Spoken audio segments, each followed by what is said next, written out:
Everybody, and welcome to our next episode of As the Walker Turns. This episode is going to be an update on my mom. The last we were talking around Thanksgiving time, I believe, with my brother, and there's been some pretty significant changes in a pretty short period of time. So I thought it was important that, of course, with my mom's permission, that we dive into that. So, for everybody that may not have caught the previous ones, just to recap, why don't you do a quick recap and set the tables of your mom's condition? Okay. Where, just Sure. kind of the Sure. abbreviated version to... Feels so long. My mom is 67. She has early-onset Alzheimer's. It's something that her father had and her brother, who's younger, has. So this is definitely a family genetic situation going on. Mom had been, after my dad died 7 years ago, had been living at home on a pretty big piece of property with a big house, and she's just never really bounced back since my dad died. And so we've been in the search for a community. Finally, probably a year and a half, finally made the commitment, and she decided to move to a community in California. She didn't want to be in Montana during the winters, and so we moved her in September of last year, and it was... So we're at like, what, 4.5? 4.5 months-ish, yes. Yeah, okay. She did very well in assisted living for, I would say, the first 2 months. Happy, it was a whole different mom. Still forgetful at times, but knowing that her medications were being managed, and she was just she still is, but very lively, into activities, making friends, doing very well.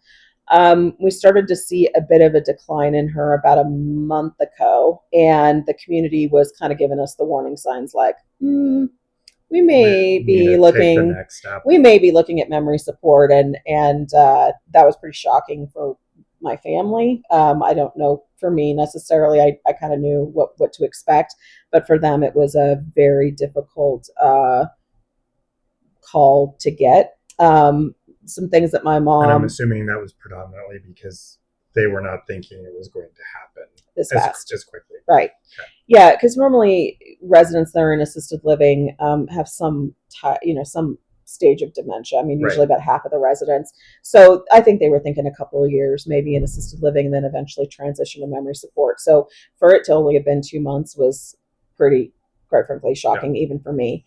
So mom had been... I think we've also shared that my mom has some pretty lifelong serious mental health issues. And so for us to untangle, there's no way to untangle this, but it's very difficult for us to understand whether she's having a mental health crisis or this is just part of her disease process or it's all of it. We don't know. We have psychiatrists that visit her, her doctor visits her, we have her in therapy, we have all the medications we could possibly do, but she was spiraling pretty bad and would spend a lot of the day pretty unconsolable, in the nurse's office. She was also... pretty common with people with memory loss to start putting their clothes on in the inappropriate order. So she was coming out of her room not dressed appropriately. And so that then caused the phone call to me. And that was about 3 weeks ago. I think maybe 2.5, 3 weeks ago. And that was a pretty big roller coaster day for me. The nurse called me, and it wasn't so much of a conversation as it was an edict. Like, your mom's moving to memory support. And I was like, but I'm a CEO. You don't tell me. I was like having this crisis. The role reversals were extreme. Yeah, very extreme. I'm like, oh, but I'm not the CEO of you. I'm the daughter, and I don't get to play that card. So I've really been struggling with what is right for my mom, and also knowing the standards that the communities are supposed to be, adhering to. I mean, I'll give it to the nurse, like, she was right, but it was still a very hard call for me to have gotten. And, in addition to that, like, personally, it was just one of those days where, mom has to move to memory care, like, now. My daughter has pneumonia. Oh, we have to go get it. When it hits it all. Yeah, she was getting a scholarship that night, and I'm like, okay, it's a day. I need I need a Right. minute. It was a lot all at once. Um, we didn't have much of a choice. Their memory care is pretty full, so we did. Well, there was no choice. They're like, look, you can either have mom can have a roommate, or you can rent both sides of a shared apartment. And I'm like, we she's not she's so young, she can't have a roommate at this point. At some point maybe that might be an option, but my mom's a very private person. A roommate is not going to work. So then it became this massive conversation amongst the family about, well, now the price to live there has now doubled overnight. Doubled. And this Right. is not with additional care, right? This is just like moving 100 yards, across campus has now doubled the price. And I mean, I knew this could happen, but it was still shocking, right? And so now you're having to have conversations like, okay, what's in mom's best interest? Is it to give a roommate and keep the cost pretty similar, or is it to double the cost and do what's right for mom? And that's what we chose to do. So we took the shared because she was in kind of like almost looked like a one bedroom. The room was very similar. So our big thing was to try and set it up as closely as So we it could felt for her, similar. as much as we could. Um, then the dilemma was, who's telling mom, because community wasn't telling mom. And so we said, okay, can we have mom go into memory support maybe during the day, while we arrange for all of her stuff to get moved. We had to pay the community to move her because I wasn't there and my brother was really busy. So we're trying to arrange getting all the stuff moved into memory support and having her spend the day there. But mom was not having that. She's like, no, my friends, no, thank you. This is not where I'm supposed to be. So Right. that shock of it was pretty intense.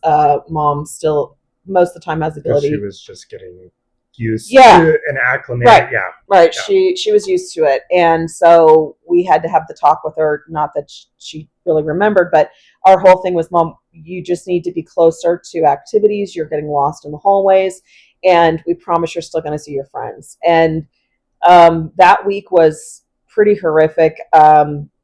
It One of the things that happens when you go into memory support is that they can't have anything that is accessible that's toxic. And my mom is she's an artist, and so they took all of her painting supplies. And so I knew that was going to be a big issue. Luckily, the brand that she likes to use is non-toxic, so I had to do a lot of research to prove that, like, even if she ate it or another resident ate it, like, there's not going to be any harm there. But the fact that someone took her paints set her off into this spiral that I cannot even describe. And I didn't think it was going to be the hill she was going to die on, but let me tell you, like, it was a really big deal. So I would just caution families, like, my mom, it was paint. I don't know what it's going to be for your mom or your dad. I don't know, but it was There's intense. going to be something. There's going to be something that is going to completely, well, for her, it unraveled her. So it's been initially the community asked us to not go no contact with mom for a week because she was calling us, and she could read the door that said the store will open in 30 seconds if you press it. And she's like, why have you locked me in here? What have I done wrong? She kept hysterically like, I've done something wrong. And we're obviously trying very hard to tell her she's not done anything wrong, and this is just the care that she needs right now. And trying to keep my family, settling them into the new normal has been interesting. Some family members don't want to know anything. Some family members want to know every detail.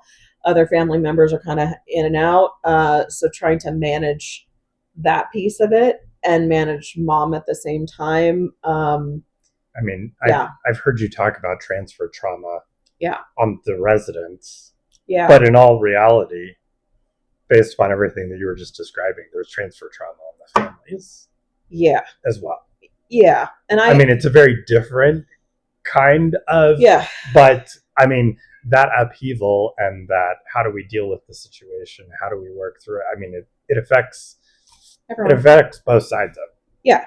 And I thought 20 years in the business, I'm like, I got this. We'll be fine. That was going to happen. No, this absolutely will bring anyone to their knees. So I can understand this so much deeper from a family member's perspective. The guilt, the loss, the heartbreak, all of these things. It's just with this particular disease The process. concern is everything. What do I need to be doing that I'm not doing? Yeah, Yeah. you want to fix it. And I was talking to my brother the other night, and he's like, he just wants to fix it, and I'm like, this is not something we can fix. This is something we have to learn to endure. And I don't. There's no fixing this. It's just trying to be there for my mom as much as we can. And we're having more bad days right now than we are good days. Um, I think that I don't know what the future is going to look like as far as her progression. I don't know, but yeah, So you were talking at the beginning about you being the CEO and the nurse calling you yeah, and being like, no, no, you don't tell me what to do, so to speak. Um, Obviously, Alzheimer's and dementia are horrible diseases that cause awful, heartbreaking, difficult situations.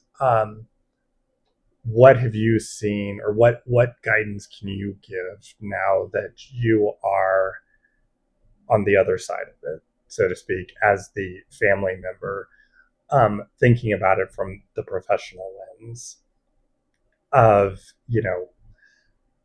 seeing those situations where I'm assuming things happen, that your mom is like, X, Y, and Z happened to me, this yeah, occurred, and you're like, that couldn't have happened.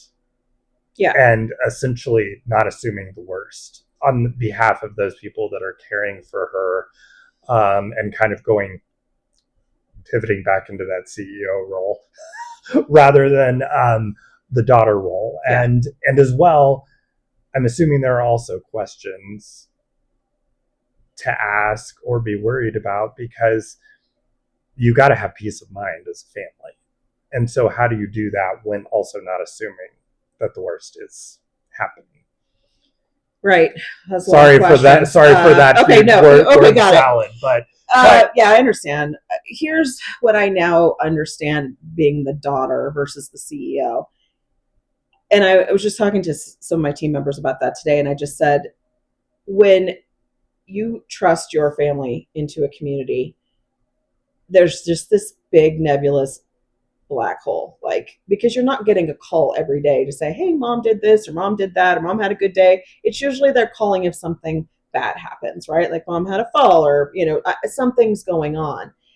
And so when that happens, there's all of this unknown. And I've had to stop myself many times from going down the negative, like, train of thought, saying, well, she must be miserable, or whatever, like assuming bad intent as opposed to assuming good intent. And that has been when my mom is calling me, when she can call me and she's saying, the staff are abusing the residents, and the staff are stealing my things, and the staff are unplugging my digital picture frame intentionally, and the staff are, she literally said, the food sucks. And I'm like trying to put out all these fires. I'm like thinking, does the food suck? Oh my, what? No, unacceptable. CEO here, mom, is going to come on out. I need to see the I'm going to food fix this right now. Right now.